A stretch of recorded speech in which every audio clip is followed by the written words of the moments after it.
The champagne flute shattered. Zara Kane moved before the glass hit the marble floor, before the waiter could step back. Before anyone in the restaurant could scream, she crossed 12 feet in 2 seconds. Her shoulder drove into the waiter's chest. They hit the ground together, hard. His hand clawed for something in his jacket. She trapped his wrist as bones cracked. 2 men in suits lunged from a nearby table. The first swung a knife. Zara redirected his momentum, sent him crashing through a dessert cart. The second pulled a gun. She was already inside his reach. Elbow to throat. Knee to solar plexus. He dropped. 17 seconds. 3 attackers down. The restaurant erupted into chaos. Security finally arrived, shouting in Korean, but Zara was already looking at the man slumped in the corner booth, foam at his lips. Eyes rolling back. Min Jae-sung, Seoul's most powerful crime lord. He was dying. And she had no idea she'd just destroyed her own carefully constructed invisibility. 72 hours earlier. The shipping container was home. Zara sat on the edge of a salvaged cot, wrapping her knuckles for the night's fight. Through the rusted walls, she could hear Incheonport coming alive, container cranes groaning, ships bellowing in the fog, the industrial symphony of a city that never slept. She'd lived in 17 countries, 43 cities. This converted container in Korea's busiest port was number 62. 8 months. The longest she'd stayed anywhere in 4 years. Maybe that was the mistake. Her burner phone buzzed. Unknown number. She knew that number. "They're closing in on East Asia," the digitally masked voice said. No greeting. Never any greeting. "Satellite tracked 3 operatives through Taiwan. You have maybe 2 weeks." Zara stared at the phone. At the single duffel bag that held everything she owned. At the fake passport, the emergency cash, the always packed escape kit. She could be in Thailand by morning, Malaysia by tomorrow night. "Did you hear me?" the voice pressed. "I heard you." "Then move. Now." She ended the call. 4 years of running. 50 countries. 100 identities. She was so tired of being no one, of existing in the cracks between official records, of the constant calculation. How many exits? Who's watching? How fast can I disappear? For 8 months in Seoul, she'd almost felt human. She worked 3 jobs. Night security at a warehouse, weekend server at an upscale restaurant, and twice a week, she fought in underground matches for cash. The kind of fights where no one asked for ID, where blood on the canvas washed away with the morning. It wasn't a life, but it was closer than she'd gotten in years. Her second phone buzzed, the one for her legal jobs. "Zara, we need you tonight. VIP section, triple pay, can you make it?" She looked at her escape kit, at the window showing Seoul's glittering skyline. "I'll be there in an hour." Earlier that evening, the Lotus Club was old money and new crime, wrapped in Michelin star cuisine. Zara moved through the dining room in black and white, serving champagne to men in $10,000 suits. The man in the corner booth commanded the room without saying a word. Min Jae-sung, early 30s, custom Tom Ford suit. Watchful eyes that tracked movement the way hers did.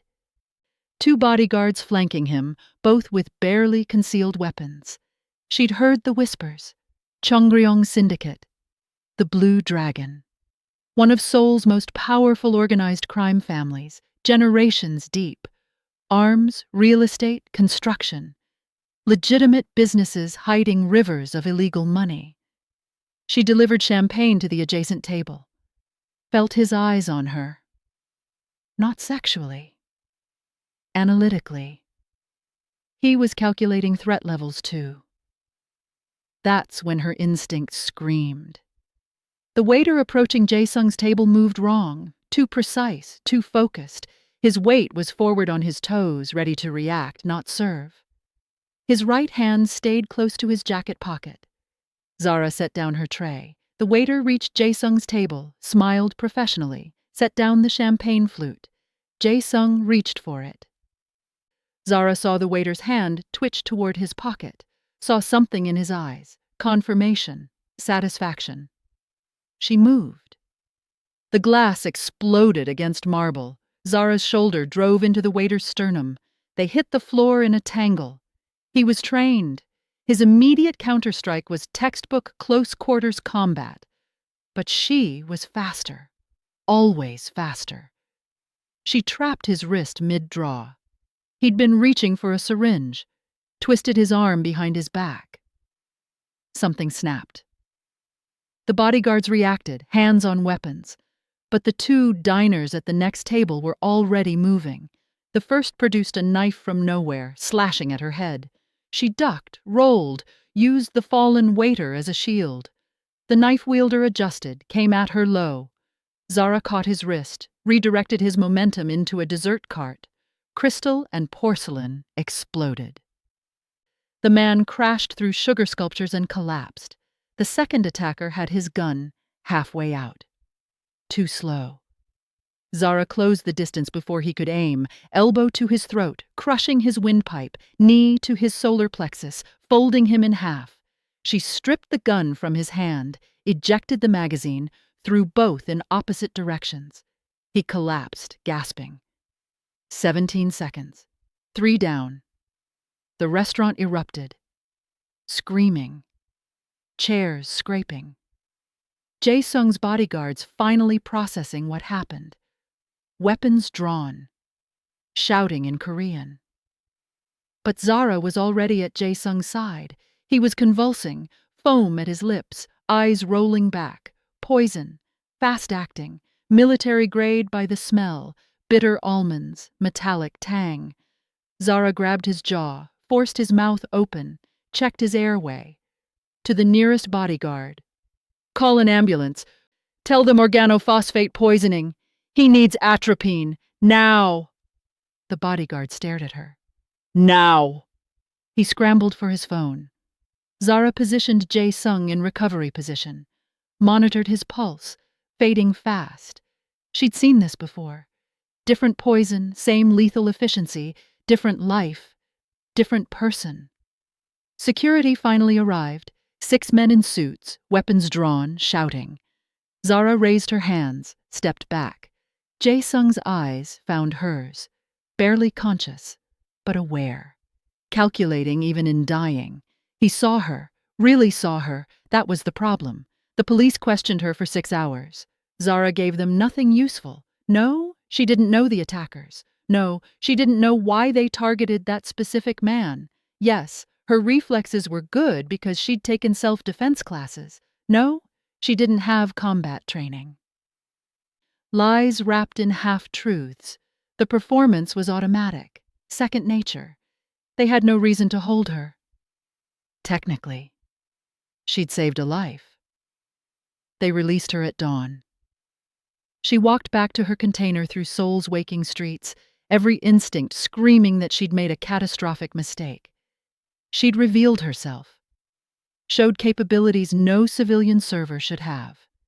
In a restaurant full of phones and cameras, the man she'd saved wasn't just anyone. He was connected, powerful, exactly the kind of person who'd ask questions. She'd survived 4 years by being invisible. Now she was a story. Back in her container, she pulled out her emergency kit. Passport, cash, contacts. She could be gone in 20 minutes. Singapore, Manila. Disappear into Southeast Asia's crowded cities. Her hands shook as she packed. She was so tired of running. The knock on her container door came at noon. Zara's hand went to the knife strapped to her ankle. She approached the door silently, looked through the security hole she'd drilled. A man in an expensive suit. Alone. Hands visible. No weapon drawn. She opened the door a crack. Wrong address. Miss Kane, my employer would like to speak with you. I don't have an employer. You saved his life 3 nights ago. He'd like to thank you personally. Zara studied the man. Professional, polite, but his stance, the way he held himself, ex-military, probably special forces. Tell him I accept his thanks. We're done. He's prepared to offer you employment. I'm not interested. The man's expression didn't change. He thought you'd say that. He asked me to tell you someone wants him dead badly enough to use military-grade poison, professional assassins, multiple attempts. His previous bodyguards are dead. Zara felt cold. And he thinks I can help with that? He thinks you already did, once. That's a better success rate than anyone else. The answer is no. The man nodded. Set a business card on the container's rusted floor. When they find you, whoever you're running from, you'll wish you'd taken this offer. Protection. Resources. Money to disappear properly. Think about it. He walked away. Zara picked up the card, thick stock, embossed gold, no name, just an address and a number. She should burn it. Instead, she put it in her pocket. Hold up. Before we get into this unbelievably messy story, I need one tiny favor. Go ahead and hit that subscribe button. Show some support for your girl. I'll really appreciate it. All right, thank you. Let's jump back in. Later that evening. The underground fight club occupied a converted parking garage in Gangnam. 200 people circled the chain-link cage, shouting, betting, drinking. The air smelled like sweat, blood, and soju. Zara wrapped her hands in the fighter's corridor, focusing on the familiar ritual. Tape, knuckles, wrists, the methodical preparation that quieted her mind. This was her third fight of the month. Easy money, brutal but honest. No one asked questions in the cage. No one cared about names or papers or pasts. Her opponent tonight was a former Olympic wrestler. 6'2", 220 pounds. Sponsored by a local gym, probably being groomed for legitimate MMA. Zara was 5'9", 145. A nobody who showed up, won, and disappeared. The odds were 5-1 against her. The bell rang. He came hard and fast, trying to end it early with his size advantage. Shoot for the takedown, use his wrestling. Textbook strategy. Zara let him think it would work. She evaded his first shot. His second. Third. Each time, she was exactly where he didn't expect. She could read his tells. The shoulder dip before a level change, the head position, the grip adjustment. She'd fought men twice her size in situations where losing meant dying. This was just a game. But she held back. Kept it interesting. Let him get close enough to make the crowd roar, then slipped away. She couldn't afford to show her real speed, her real precision. People remembered dominance. People forgot close victories. Round 2, she started her offense. Leg kicks, body shots. Nothing flashy, wearing him down. His breathing was ragged by the 2-minute mark. Round 3, she ended it. He shot sloppy, exhausted. She sprawled, took his back, locked in the rear naked choke. He tapped. The crowd erupted. Some in celebration, most in anger at lost bets. Zara released him immediately, helped him up. Professional respect. The referee raised her hand. That's when she saw him. Min Jae-sung stood at the cage entrance, flanked by 2 bodyguards, watching her with those calculating eyes. He'd found her. Zara grabbed her bag from the fighter's room. There was a back exit through the old garage's service tunnel. She could be gone in 90 seconds. But Jae-sung was already in the corridor, blocking her path. His bodyguards hung back, giving them space. She calculated, 15 feet to the nearest exit. 2 armed men between her and freedom, dozens of witnesses. Not ideal. Miss Kane. His English was perfect, barely accented. We need to talk. Nothing to talk about. Congratulations on surviving. Have a good life. She moved to step around him. One of his bodyguards shifted to block her. Jae-sung raised a hand. The man backed off. Please, 5 minutes. Zara studied him. He'd recovered well from the poisoning. 3 days and he looked healthy. Strong genes or excellent medical care? Probably both. Fine. 5 minutes. He gestured to a side room. She stayed near the door. Jae-sung kept his distance, reading her body language correctly.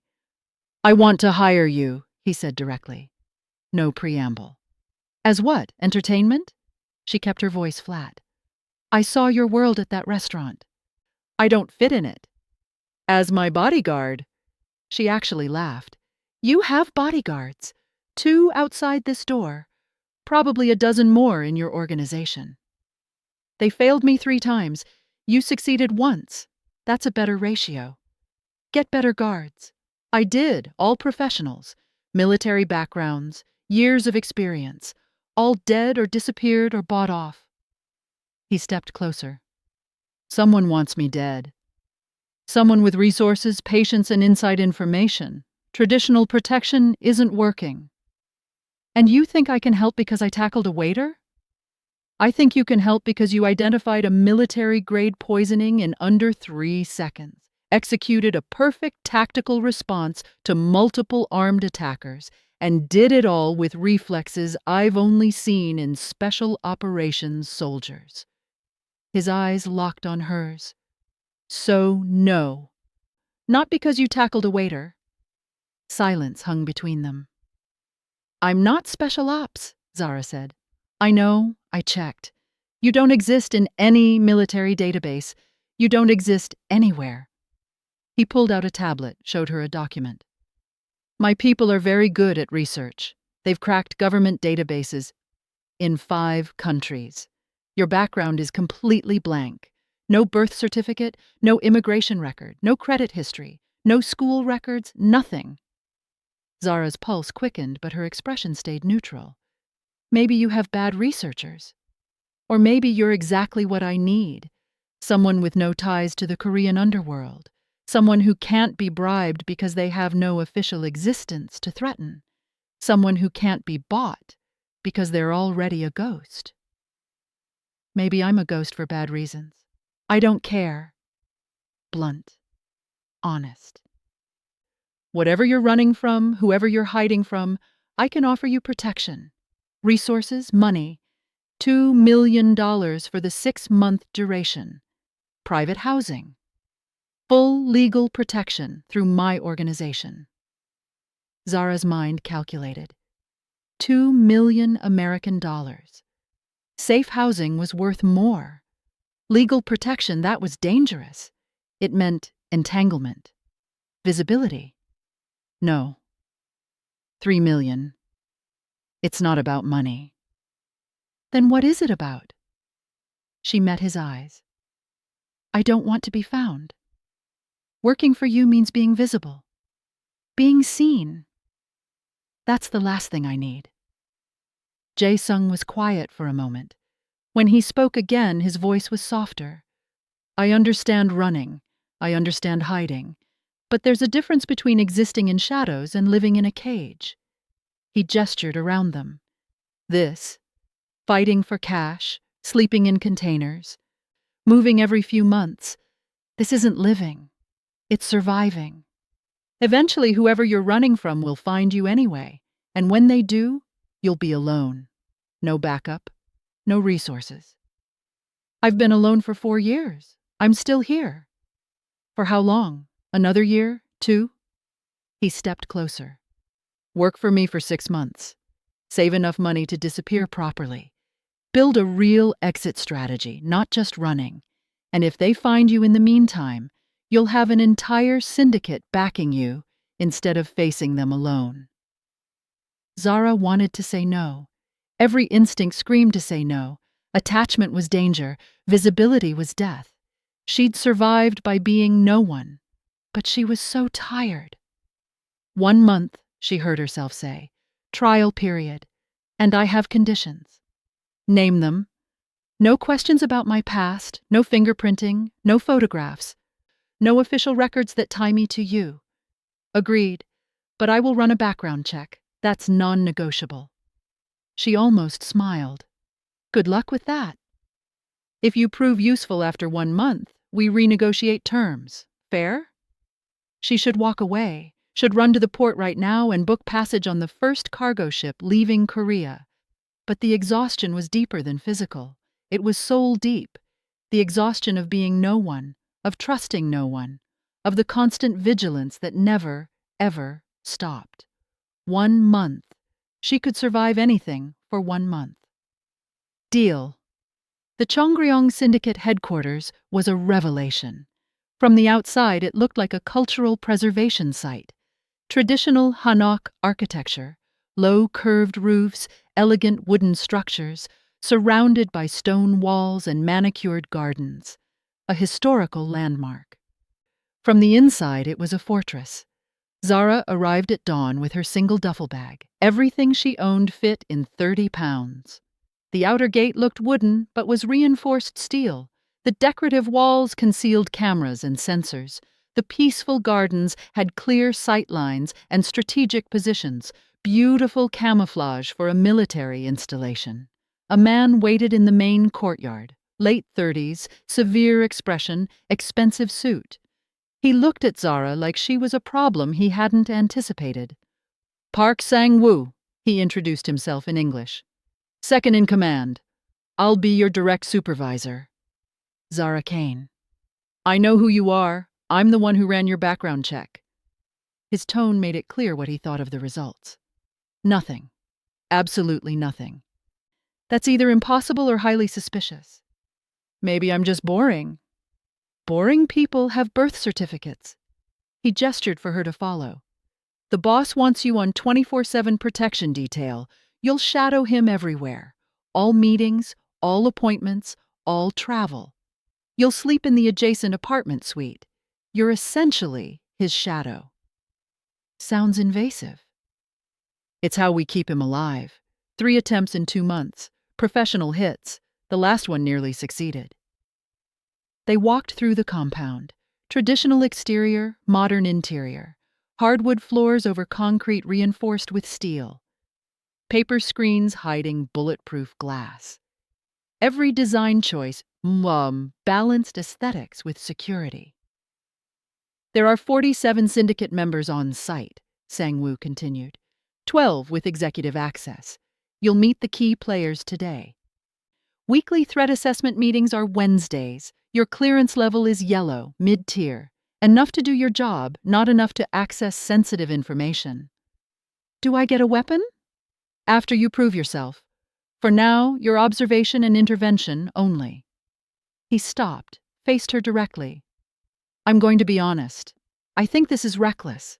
You're a foreign national with no credentials, no verifiable history, and no experience we can confirm. The boss is making a decision based on instinct, and instinct gets people killed. Noted. If you fuck this up, if you're a plant, if you endanger him in any way, I will end you. Personally. Understood? Zara met his eyes, saw the genuine threat, the protective loyalty. Understood. Good. Now let's meet the family. The main hall was traditional opulence. Low tables, floor cushions, calligraphy scrolls on the walls. 8 people sat in a semicircle waiting. Jae-sung at the center, the others arrayed by importance. This is Zara Kane, Jae-sung introduced her. My new personal security. The reaction was immediate and varied. A man in his 30s sneered. Similar features to Jae-sung. Cousin, probably. This is your solution? A foreign woman with no credentials? You've lost your mind. Cousin Day One. Jae-sung's voice was pleasant but edged.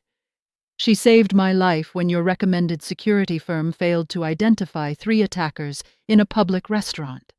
I'm comfortable with my decision. Day One's sneer deepened, but he said nothing. An elderly man, 70 at least, studied Zara with sharp eyes. Traditional hanbok, weathered hands, the bearing of someone who'd seen violence and survived. Interesting choice, he said in English. Very interesting. Elder Kwon is my godfather, Jae-sung explained. Advisor to my grandfather and to me. Kwon continued watching her. Zara felt his gaze like a physical weight. He was reading her the way she read threats. Professional assessment. A woman in her 40s, impeccably dressed, watched with cold calculation. Lee Mi-sun, financial operations. Her English was crisp, accent British educated. I hope you understand that representing this organization requires certain standards. Don't embarrass us. The subtle racism wasn't even subtle. Zara kept her expression neutral. She'd heard worse, survived worse. I'll do my best. The rest of the introductions blurred. Through it all, Dae-won kept glaring. Elder Kwon kept studying. Mi-sun kept judging. And Jae-sung kept watching her watch them. The background check came back empty, Sang-woo reported, standing beside Jae-sung. Completely empty. This is unprecedented. I know, Jae-sung said calmly. She could be anyone. A spy. A plant. A threat we can't identify. She could be, or she could be someone who needs protection as much as I do. He stood, addressed the room. Zara Kane is under my personal protection. Any threats against her are threats against me. Any disrespect shown to her is disrespect shown to me. Make sure everyone understands that. Silence. Dae-won stood abruptly. You're choosing a stranger over family concerns, over common sense. This will end badly. Your concern is noted. Meeting dismissed. The room emptied slowly. Hostile glances, suspicious murmurs. Only Elder Kwon lingered, still watching Zara with those sharp, knowing eyes. Walk with me, he said to her, not a request. Elder Kwon led Zara through the gardens. Traditional stone paths wound between carefully pruned trees and koi ponds, beautiful, peaceful, the kind of place where people discussed life and death with equal calm. You move like a soldier, he said without preamble, but not Korean military, not American either. Something else, something specific. Zara said nothing. I'm old. I've seen many things. During my time in intelligence, before I joined this family, I encountered operatives with your particular efficiency, very rare, very dangerous. I don't know what you're talking about. Perhaps, or perhaps you've forgotten, or perhaps you were trained to forget. He stopped beside a small bridge. Below, koi swam in lazy circles.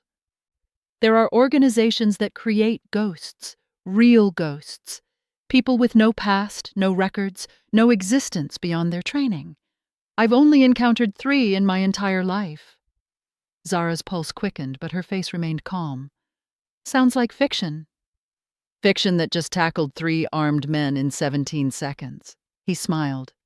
It wasn't unkind. I won't pry. Everyone has their reasons for becoming invisible. But understand, Jae-sung is important to me, more important than my own life. If you're here to harm him, I will know. And I will stop you. I'm not here to harm him. Then we have no problem. He turned to go, paused. That cousin of his, Dae-won, he's ambitious, jealous. He sees you as a symbol of Jae-sung's weakness, not strength. Watch him carefully. I watch everyone carefully. Elder Kwon smiled again. Yes. I imagine you do. He walked away, leaving Zara alone by the koi pond. She stared at her reflection in the water. Fractured. Distorted. 1 month, she reminded herself. Survive 1 month. Get paid. Disappear properly. Don't get attached. Don't let them see you. 1 week into her employment, everything erupted. The family council met at a traditional estate outside Seoul. Sprawling grounds, multiple buildings, the ancestral home of the Cheongryong Syndicate's founding family. Every branch family sent representatives. 23 people total. The power structure of one of Korea's oldest criminal organizations. Zara stood against the wall in the main hall, eyes tracking movement, calculating threats. Jae-sung sat at the head of the low table, flanked by Sang-woo and Elder Kwon. The meeting started with business. Construction contracts, real estate investments, money laundering disguised as legitimate commerce. Billions of won flowing through shell corporations and legitimate businesses. Then day one struck. "I'd like to address a security concern." He stood, commanding attention.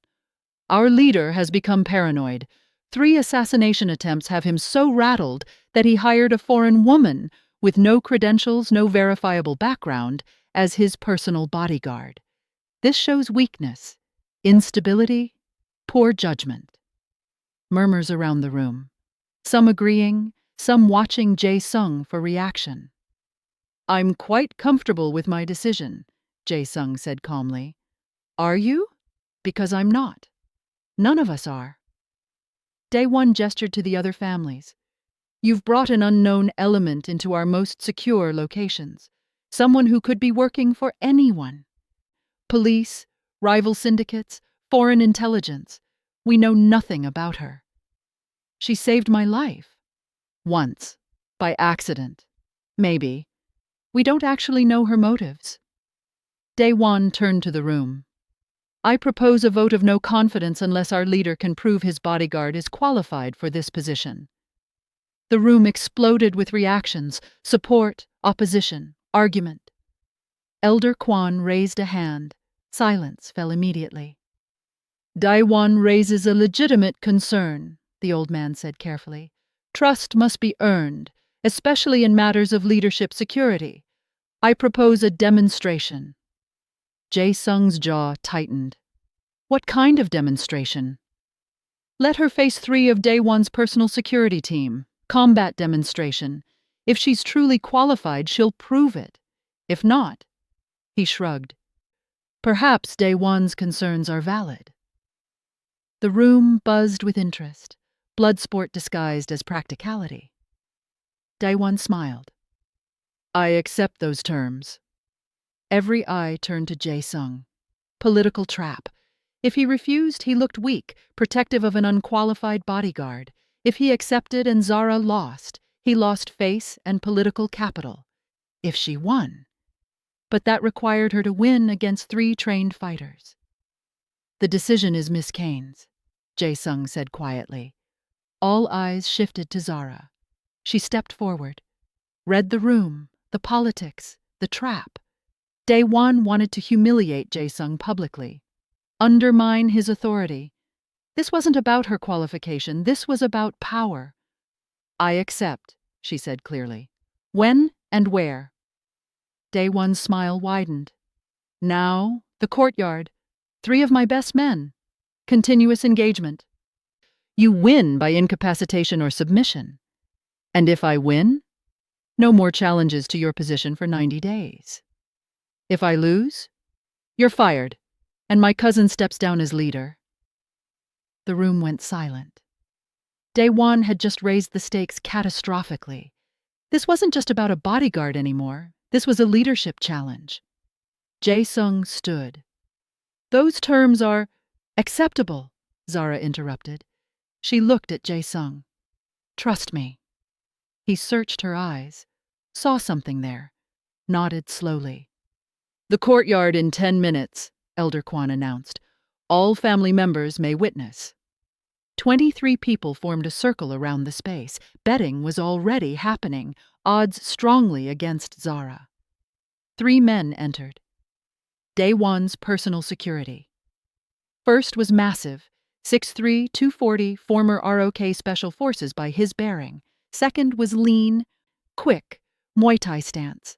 Third was medium build, moved like water, Krav Maga probably. All 3 were professional, well-trained, dangerous. They also assumed she'd be easy. Mistake. Zara stood in the center, dressed in black athletic wear. No protective gear, no weapons. Just her. Elder Kwon acted as referee. "Combat until submission or incapacitation. No killing blows, no permanent injury. Begin when ready." Dae-won smirked at Jae-sung, already tasting victory. The three fighters spread out, surrounding Zara. Standard pack tactics. They'd coordinated before, worked together. This wasn't their first group engagement. Zara tracked all three simultaneously, read their stances, identified the leader, special forces guy, slightly ahead, more confident. He'd engage first.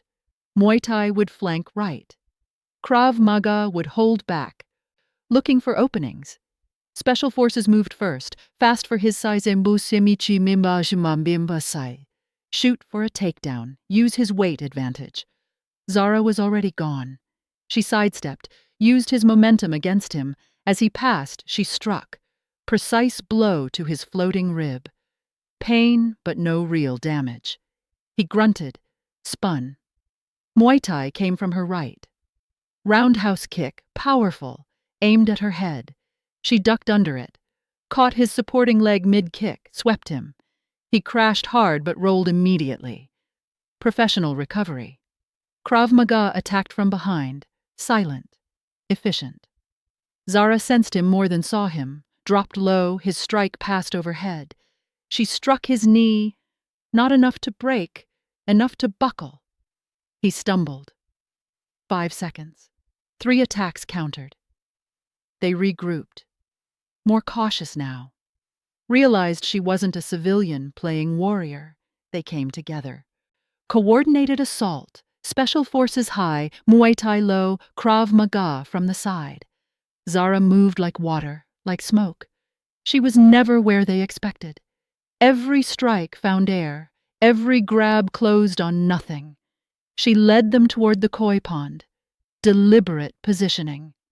Special forces rushed her, frustrated. She redirected his momentum straight into the pond. He crashed through the surface, soaking wet, sputtering. Muay Thai hesitated, checking on his partner. Mistake. Zara was on him. Lightning combinations, solar plexus, nerve clusters, pressure points. He folded, gasping, unable to breathe properly. She could have destroyed him. Chose not to. Controlled force, professional restraint. He submitted, tapping frantically. Krav Maga guy was smart. He backed off, hands raised. I yield. He'd read the situation correctly. She could take him, no question. 47 seconds. 3 opponents neutralized. The courtyard was absolutely silent. Zara stood in the center, barely breathing hard. She looked at Daiwan. 90 days, no challenges. Daiwan's face was purple with rage and humiliation. Elder Kwan stepped forward. The demonstration is complete. Miss Kane has proven her qualification. He looked around the circle. Does anyone dispute this? Silence. Then the matter is settled. The crowd dispersed, buzzing with conversation. Odds had just shifted dramatically. Money had changed hands. Respect, grudging but real, had been earned. Jae Sung approached. You held back. Of course. Why? Because humiliating them completely would make permanent enemies. This way, they know I could have. That's enough. He studied her. Where did you learn to fight like that? I thought we had an agreement. No questions about my past. We do. But watching you move... He paused. Elder Kwan was right. You fight like a ghost. Zara said nothing. Whatever you are, whoever trained you, I'm glad you're on my side. She wanted to tell him, wanted to explain that sides were temporary, that she'd been a weapon for organizations that didn't care about right or wrong, that ghosts didn't have sides, only contracts. But she didn't. 90 days, she said instead. Then we renegotiate. 2 weeks later, everything changed again. The annual charity gala at the Shilla Hotel was theater. Seoul's elite, old money, new tech billionaires, politicians, celebrities, mingled with the underworld in designer gowns and $10,000 tuxedos.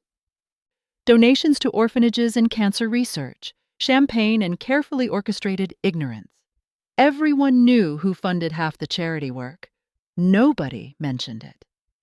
Zara stood in front of the mirror in her assigned room at the compound, barely recognizing herself.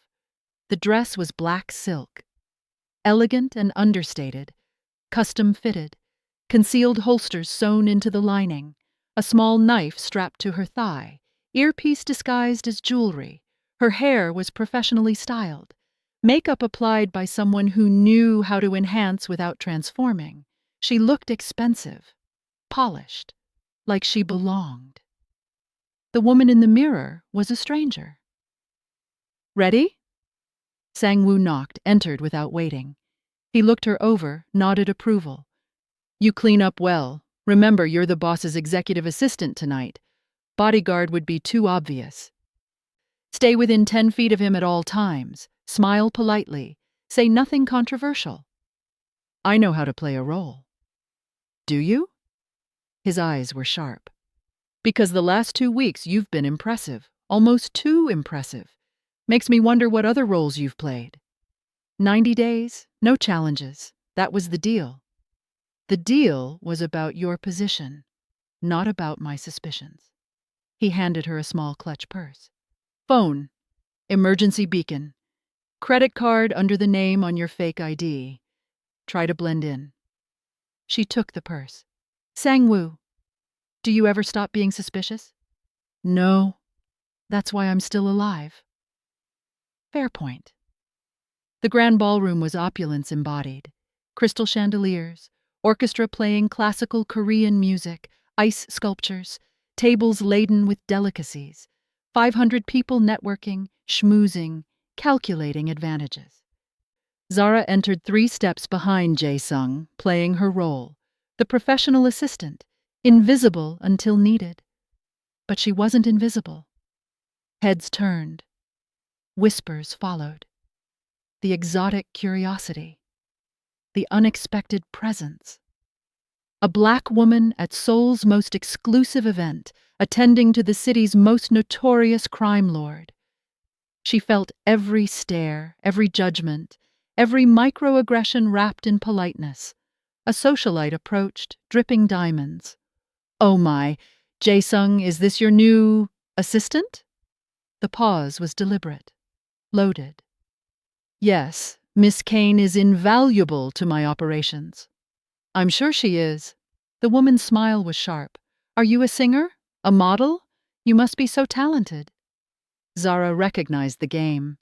The assumption that her only value was performance or appearance. "I'm in security and operations management." "How exotic." The woman touched her arm, proprietary, invasive. "You must tell me. Where are you from originally?" "Chicago." "But originally, the woman's fingers squeezed. "Africa? Your people have such fascinating cultures." Zara felt her jaw clench, wanted to break the woman's wrist, show her exactly how fascinating violence could be. Instead, she smiled. "My people are from everywhere, just like yours. Excuse me." She moved away before her control slipped. Jae-sung caught up to her at the champagne table. "I apologize for—" "Don't. You didn't say it." "She did." Zara accepted a glass, didn't drink. "This is your world, I'm just visiting." "It doesn't have to be this way." "Yes, it does. I'm different here. Foreign. That's not going to change because I wear an expensive dress." More encounters. More casual racism disguised as curiosity. A business partner's wife who touched her hair without asking. A politician who spoke slowly and loudly, assuming she didn't understand Korean. A tech CEO who asked if she was exotic entertainment for the evening. Jae-sung intervened on that one. Cold. Direct. "She's my executive assistant and under my personal protection. Show respect or leave my table." The man left. But the damage was done. Death by 1,000 cuts, each comment small enough to excuse. Collectively devastating. Zara excused herself, found the balcony, needed air that didn't smell like expensive perfume and casual cruelty. The Seoul skyline glittered below. Beautiful. Cold. Indifferent. "They're intimidated by you." She turned. Elder Kwan stood in the doorway, holding 2 glasses of whiskey. He offered her one. They have a strange way of showing intimidation. Fear often masquerades as dismissal. He joined her at the railing. You're something they can't categorize, can't control, so they try to diminish you, make you smaller, more comfortable for them. You're very observant. I'm very old. I've seen this pattern many times. He sipped his whiskey. I told you before, you move like someone with very specific training. Very rare. I've narrowed down the possibilities. Zara's pulse quickened, but her expression stayed neutral. Have you? 3 organizations in the world produce operatives with your particular skill set. One was dismantled 20 years ago. One only operates in Eastern Europe. The third, he paused. The third officially doesn't exist. Never did. Project Echo. She said nothing. Couldn't. I worked intelligence for 15 years before joining this family. I encountered many secrets. Project Echo was one of the deepest. His eyes found hers. Orphans with no family ties, trained from adolescence, deployed for missions requiring complete deniability. No bodies, no evidence, no survivors. Each operative designated by number. The balcony suddenly felt very small. If such a program existed, Zara said carefully, it would have been shut down. Everyone involved would have been retired or eliminated. Yes. Officially it was dissolved 8 years ago, all records expunged, all operatives retired. He emphasized the word, knew what it meant. But what if one didn't accept retirement? What if one ran instead? Silence stretched between them. The city hummed below. Why are you telling me this? Zara finally asked. Because Jae-sung is important to me, more important than life itself. And I need to know, are you a threat to him? No. Then we have no problem. Your past is your business. Your present is mine. As long as those don't conflict, I'll keep your secrets. He set down his glass. But understand, if Project Echo or whatever remains of it comes looking for you, it will endanger everyone here. Jae-sung, Sang-woo, the entire family. Are you prepared for that consequence? I've been running for 4 years. They haven't found me yet. Korea is small. Eventually they will. When they do, what happens? Zara had no answer. Elder Kwan nodded slowly. Something to consider. He walked to the door, paused. For what it's worth, I think you're good for him. He's been isolated since his brother's death. Paranoid. Alone.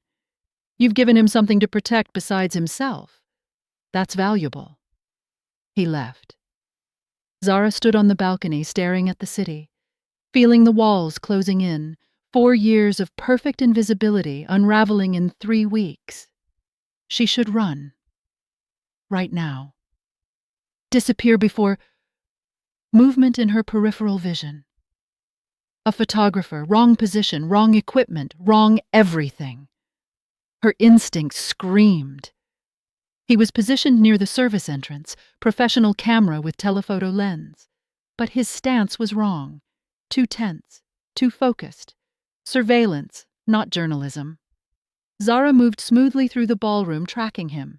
He was photographing Jae-sung, repeatedly, different angles, timestamps, patterns of movement. Intelligence gathering for an operation. The photographer noticed her noticing. His eyes widened. He turned, heading for the service corridor. Zara followed. Casual. Unhurried. Just another guest stepping away. The corridor was empty. Industrial. The backstage of opulence. He was fast walking. Almost running. Reached for something in his jacket. Stop, Zara said. Clear. Commanding. He spun. Not a weapon. A phone. Calling for backup or destroying evidence. She closed the distance in the 3 strides, grabbed his wrist, twisted. The phone clattered to the floor. She kicked it away, pushed him against the wall. Who hired you? I don't know what? She applied pressure to a nerve cluster. Pain, not damage. Wrong answer. Who? Hired? You? Contractor, third party. I don't know names. What were you photographing? Movement patterns, schedule, security positions. I was just supposed to... Footsteps. Multiple people approaching. Sang-woo appeared with 3 security personnel. Took in the scene instantly. Problem? He's been documenting Jae-sung. Surveillance for something bigger. She picked up the camera, handed it to Sang-woo. Check the images. Sang-woo scrolled through. His expression darkened. Boss at multiple times, different locations. This is target reconnaissance. There's more. Zara grabbed the photographer's jacket, pulled out a folded paper. Blueprint. The compound layout. Guard positions. Entry points. Someone had provided internal intelligence. The mole wasn't just leaking information. They were actively planning something. Who gave you the security details? Zara demanded.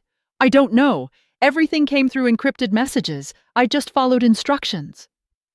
Sang-woo signaled his men. They secured the photographer. We need to tell the boss. Now. Back in the ballroom, Zara pulled Jae-sung aside, showed him the blueprint, explained the surveillance. His expression stayed calm, but his eyes went cold. Someone inside provided this. Someone with executive access, Sang-woo confirmed. Those security positions change weekly. This is current intel from the last 3 days. Jae-sung looked around the ballroom. At his inner circle. Dae-won, Mi-sun, Elder Kwon, branch family heads, trusted associates. One of them was selling him out. We leave, now. He made apologies to the event organizers, gracious but firm. In the car, silence was heavy. Zara sat beside him, hyper-aware. Every vehicle could be a threat. Every intersection a kill zone. You saved me again, Jae-sung said quietly. That's the job. It's more than that. He turned to her. Most bodyguards would have reported the photographer to venue security. You hunted him, interrogated him, found evidence we didn't even know existed. That's not standard protection. That's intelligence work. She said nothing. Elder Kwon thinks you're something special. Sang-woo thinks you're a threat. Dae-won thinks you're a weakness. He studied her. What do you think you are? Temporary. Are you? The question hung in the air, loaded, dangerous. 1 month was the deal, Zara said. We're at week 3. And then? I disappear. That was always the plan. What if I offered you something different? Not a job. Not a contract. Something real. Her throat tightened. Real isn't possible for people like me. Why not? Because... She stopped. How could she explain that real meant attachments? Attachments meant vulnerability. Vulnerability meant death. Because I'm not who you think I am. I don't think you're anyone. I know you're someone trying very hard not to be. He leaned back. Whatever you're running from, it's big. Organized, professional. The kind of threat that requires the resources I have. You keep saving my life. Let me help save yours. You don't know what you're offering. Then tell me. She wanted to. God, she wanted to. To unburden herself. To stop carrying the weight alone. To trust someone with the truth. But the truth would destroy him. I can't. He nodded slowly.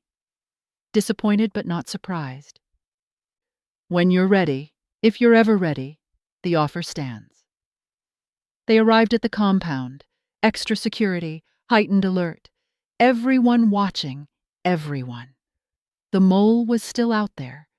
And somewhere, Project Echo was closing in. 48 hours after the gala, Jae-sung initiated lockdown. The compound transformed into a fortress. All non-essential personnel evacuated. Only the core team remained. 23 people, 12 with executive access. One of them a traitor. Zara stood in the security center with Sang-woo, reviewing protocols. "We need to identify the mole," Sang-woo said. "Fast, before they make their move." "Set a trap." Zara pulled up the personnel list. "Leak different information to each suspect. Whatever detail appears in the next attack reveals the traitor." "Dangerous." "We're using the boss as bait." "He's already bait. We're just controlling the parameters." Sang-woo studied her. "You think like an operator, not a bodyguard. Someone trained you for infiltration, intelligence gathering, target elimination. Focus on the mole, not me. They're connected. You show up, suddenly we have internal breaches, professional hits, coordinated attacks. Either you're incredibly unlucky or I'm the target and your boss is collateral." She met his eyes. "You're right. I brought this to your door. Let me help clean it up." He was silent for a long moment. "If this goes wrong, if the boss dies because of you, I know. You'll kill me. You've mentioned that. I want you to understand. I will. Personally. Painfully." Noted. They crafted 3 false intelligence reports, each with specific details.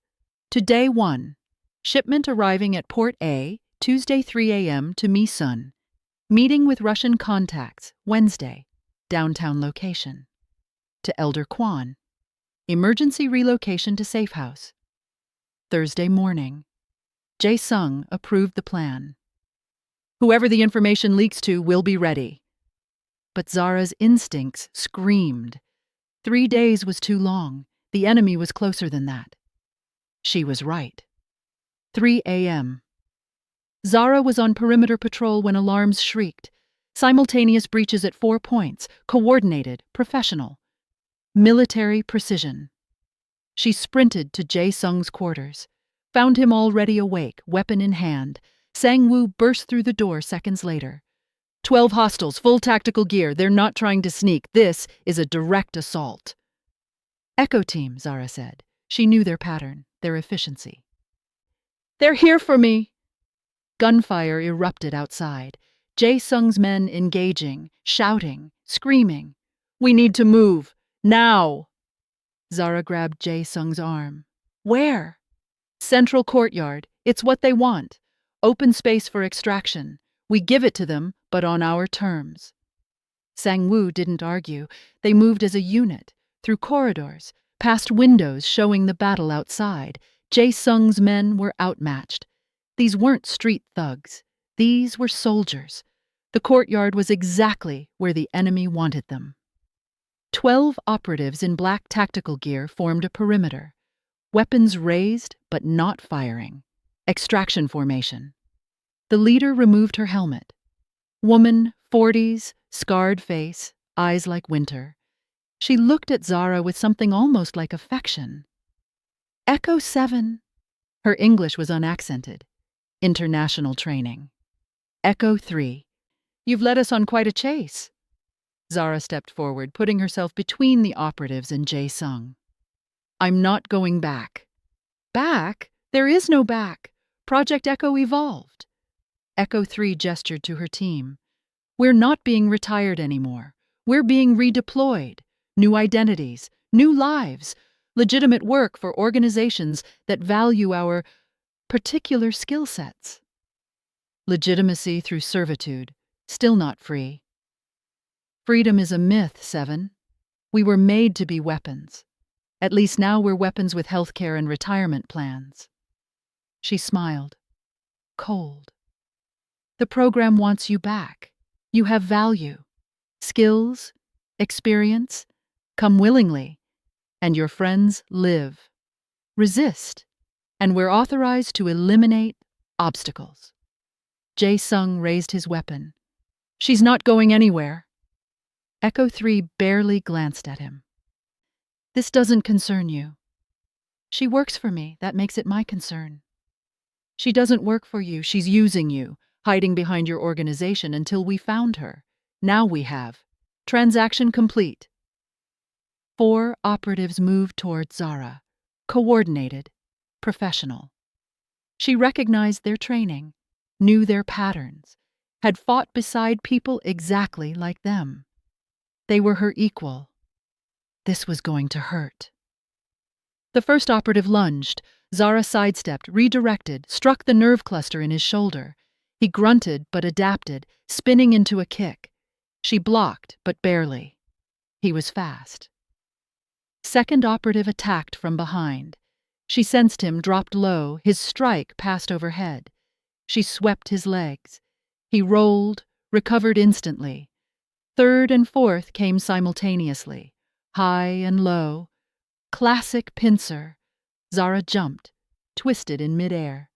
Her feet connected with third's chest, used his body as a springboard to launch into fourth, elbow to his temple. He staggered, but first was back, grappling her from behind.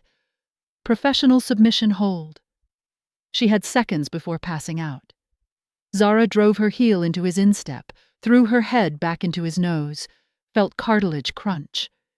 His grip loosened. She spun, drove her palm into his sternum. He went down. Jae-sung's men were engaging the other operatives, gunfire, shouting, chaos. But Zara's world narrowed to the 4 around her. They regrouped, came at her as a unit. No ego, no individual glory, pure efficiency. She couldn't win this. Not against 4 Echo-trained operatives. Not for long. One got close enough to whisper, "Echo 7, the program found the black site. We know what you saw. Come back, and we bury it. Keep running, and we expose everything." That revelation cost him his concentration. Zara exploited it. Knee to his solar plexus, followed by elbow strike to his temple. He went down. 3 left. She was bleeding from a cut above her eye, breathing hard, exhausted. They came again. Zara fought with everything she had. But there were 3 of them. She managed to incapacitate 2. The third locked her in a submission hold. Professional. Unbreakable. Echo 3 approached. "Enough! You've proven your point.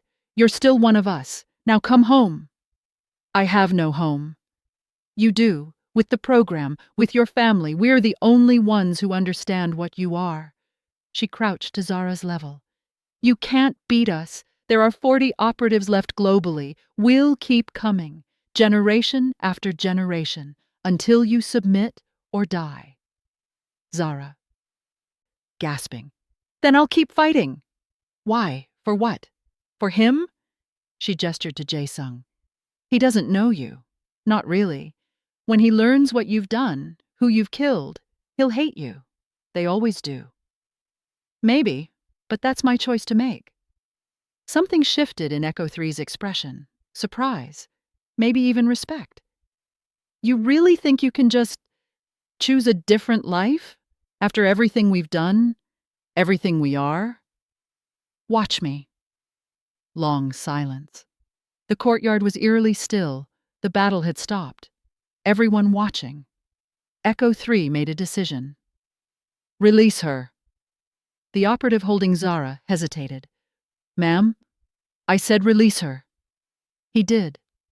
Zara stood, swaying, exhausted, bleeding, but standing. Echo 3 studied her. "I'll report that we retired you, that Echo 7 is deceased. Mission complete." She stepped closer. "But understand, this is the only mercy you get. If we cross paths again, if you compromise any active operations, I will eliminate you. Personally." "Understood." "Why are you doing this?" Jae-sung asked. First time he'd spoken directly to Echo 3. "Because she did something none of us have had the courage to do. She chose herself over the mission." Echo 3 looked at her team. "We're leaving. Collect the wounded. No killing. This operation is terminated." The operatives retreated. Professional.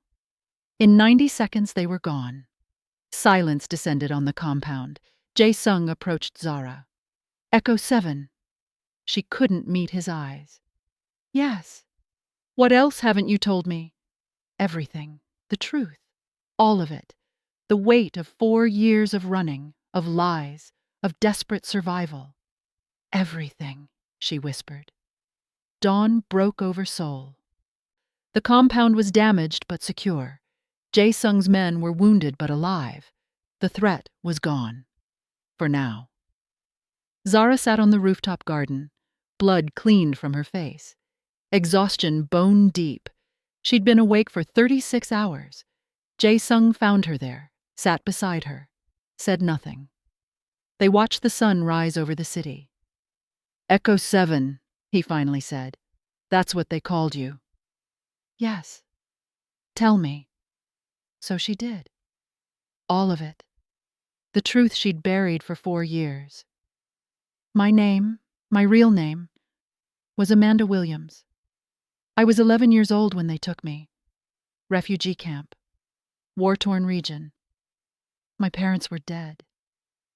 Or so they told me. Now I think they were killed. Easier to acquire an orphan with no family searching. She described Project Echo. The training. 6 years of conditioning. Combat. Languages. Intelligence gathering. Psychological manipulation, turning children into weapons. First deployment at 17, target elimination in Eastern Europe, then Southeast Asia, Middle East, Africa, 4 continents, 13 confirmed missions, extractions, eliminations, intelligence gathering, things that officially never happened. Jae-sung listened, silent, his face unreadable. Age 23, there was a Seoul deployment. Target was an arms dealer. Meeting with local syndicate heads. I was positioned as sniper, half-mile out. Clean shot lined up. Her voice cracked. There was collateral damage. Someone was in the wrong place. The target's security reacted. Chaos. And a syndicate head's son was killed in the crossfire. Silence. His name was Min Tae-hyun. He was 19 years old. He was your younger brother. Jae-sung went completely still. I didn't know who he was.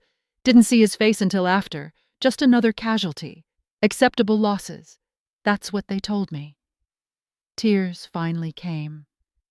But I couldn't accept it. Couldn't bury it. That night, I was ordered to eliminate witnesses. Clean up the mission. Instead, I ran. She wiped her eyes. They erased my records. Hunted me. Not because I failed, because I refused to complete the mission. I knew too much, had access to too much classified information. I became a liability. 4 years, 50 countries, dozens of identities, running from the organization that made me, from the guilt, from myself. She looked at him. When you hired me, I didn't know who you were. I'd never seen your face, only your brother's. Only after did I realize. And by then you'd already decided to stay, Jae-sung finished. Yes. Long, agonizing silence. I should hate you, Jae-sung said finally. His voice was hollow. For 5 years, I've hunted for answers, spent millions investigating my brother's death, built entire intelligence networks trying to find who was responsible. And the person who killed him has been saving my life. I know. My brother died because our family was in business with arms dealers, because my grandfather prioritized profit over safety, because we existed in a world where violence is currency. He turned to her. You pulled the trigger, but the weapon was loaded by the same system that tried to kill you. We're both victims of it. That doesn't absolve me. No, but it contextualizes it. He stood, looked out over Seoul. For 5 years I've carried rage, grief, the need for revenge, and now I finally have a target. Someone to blame. Someone standing right here. Zara stood as well. Then do it. Kill me. I won't fight back. Maybe that's the resolution we both need." He actually laughed. Bitter. Exhausted. "You think I could? After everything? After you've saved my life 3 times, after I've seen you fight for survival with everything you have, after I've watched you try to become human again? Then what? Then we figure it out. Together." He faced her. "Because the person who killed my brother was following orders from an organization that destroyed both our lives. You're not Echo 7 anymore. And I'm not the man who let grief consume him for 5 years. We're both trying to be someone different. I don't know who Amanda Williams was supposed to be. Then figure it out here. With people who know your worst truth and choose you anyway. The program will come again. Let them. We'll be ready." She searched his eyes, found something impossible. Forgiveness. Acceptance. Maybe even, "Why?" she whispered. "Why would you do this?" "Because my brother would have wanted me to." He believed in redemption, in second chances, in mercy over revenge. Jae-sung stepped closer. "And because I can't imagine my life without you in it now, professionally or otherwise." The unspoken confession hung in the air. Zara felt something crack inside her. 4 years of armor, of emotional distance, of surviving by feeling nothing. It shattered. "I don't deserve this," she said. "Don't deserve you. Don't deserve forgiveness."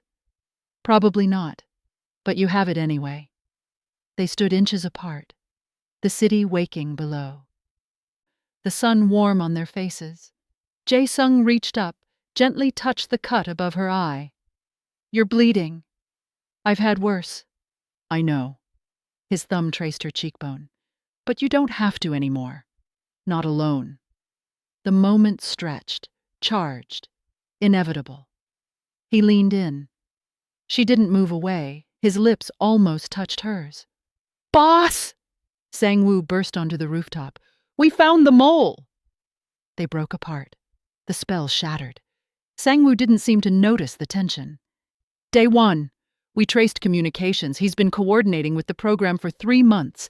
Gave them your schedule, security layouts, everything." Jae-sung's expression shifted. Grief to rage in seconds. "Where is he?" "Private office. Locked himself in when he realized we knew." "Bring him." Daewon sat in the main hall, surrounded by security. He looked defiant. Cornered. Jae-sung entered. Zara hung back, watching. "Why?" Jae-sung's voice was quiet. Dangerous. "Why?" Daewon laughed. "Because you're weak. Because you chose that foreign woman over family. Over blood. Over everything grandfather built. The program approached you 3 months ago, offered to eliminate you if I helped them track her. I didn't know she'd become important to you. I thought she was just another employee, another mistake." His eyes found Zara. "I didn't know she'd seduce you, make you forget your responsibility to this family. I chose her over nothing. I chose competence over prejudice, loyalty over bloodline." "You chose a ghost, a weapon, someone who doesn't even have a real name." Daewon stood. "And now look at us. Our compound is damaged. Our men are wounded. All because you couldn't let her go. All because you betrayed us," Sang-woo interjected coldly. "I saved us, or tried to, before she destroyed everything." Jae-sung was silent for a long moment. When he spoke, his voice was final. "You're exiled, stripped of all family assets, all titles, all protections. As of now, you're dead to the Chongryong Syndicate." "You're choosing her over blood," Daewon hissed. "Grandfather would be ashamed." "Grandfather would be ashamed of you for selling out family for power, for working with enemies, for putting pride over loyalty." Jae-sung gestured to security. "Remove him. He has 2 hours to leave Seoul. After that, he's a hostile target. Day 1 left, escorted, defiant to the end. Elder Kwan approached Jae-sung. You made the right choice. Family isn't just blood, it's trust, loyalty, shared purpose. He was my cousin. He was a traitor. There's a difference. The room emptied. Only Jae-sung, Zara, and Sang-woo remained. Sang-woo looked at Zara. I was wrong about you. You're not a threat. You're an asset. Maybe the most valuable one we have. I'm a person, not an asset. Fair. He almost smiled. Welcome to the family, officially. He left. Jae-sung turned to Zara. So, what now? Now. She took a breath. Now we have a takeover to plan. He raised an eyebrow. Takeover? Day 1 had support. Branches of the family that agreed with him, they'll move against you within weeks. She stepped closer. So we move first, consolidate power, eliminate threats, show everyone that the Cheongryong Syndicate is stronger than ever. We? She met his eyes. I'm not running anymore, I'm staying. If you'll have me. In what capacity? The question was loaded, professional, personal, everything. Whatever capacity you need. Bodyguard, enforcer, partner. She hesitated. Friend? Just friend? The air between them crackled. I don't know how to be more than that, she admitted. I've spent years being no one. I don't know how to be someone's anything. Then we figure it out. Together. No pressure. No expectations. Just... He reached for her hand. Just real. Whatever that means. She took his hand. Felt warmth. Connection. Possibility. Okay.